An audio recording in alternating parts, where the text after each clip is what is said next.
Here is more from War Secretary Hegseth in today's Pentagon briefing. No one sails from the Strait of Hormuz to anywhere in the world without the permission of the United States Navy. To the regime in Tehran, Iran's battered military, the IRGC specifically, has been reduced to a gang of pirates with a flag. Iran has a historic chance to make a serious deal, and the ball is in their court. Former counterterrorism coordinator Nathan Sales joining me now. Nathan, Pakistan says Iran's foreign minister will arrive in Islamabad today. Could we be close to a deal? Hard to say, Stuart. It's on again, it's off again. The talks are happening, and suddenly they're not. So I think we need to watch this space very carefully. President Trump has made clear we're ready to talk. We're negotiating from a position of strength. It's up to the Iranians whether they want to prolong the pain and test American will.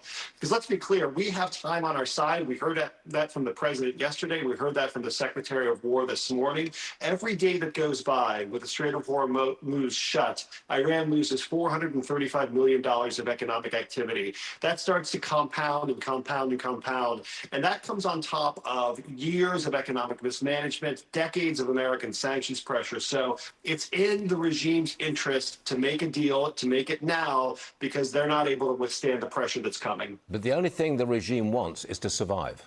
They know they're not going to prosper particularly. They just want to survive. They want to keep alive. That's the bottom line here, isn't it? They want to survive, and they also want to preserve a pathway to a nuclear bomb. This could all end today. All they have to do is reopen the strait and hand over their highly enriched uranium and their ability to enrich in the future. And they're holding out on that. They're putting their country through hell, military strikes, and also economic hell. For what? Because they're committed to maintaining a pathway to a bomb. So it's not just regime survival. They want the ability to menace the United States and the region via nuclear blackmail. President Trump's working to keep the talks between Israel and Lebanon, keep them going. Hezbollah, however, has not yet been destroyed.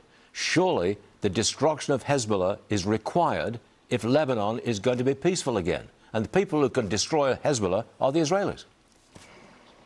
That's exactly right. The government of Lebanon is weak. The armed forces of Lebanon are reluctant to take the fight to Hezbollah in the way that would be necessary to truly disarm it and neutralize the threat. So the ceasefire that we have right now, great. Peace is wonderful. It would be lovely for Israel and Lebanon to normalize relations after all this time.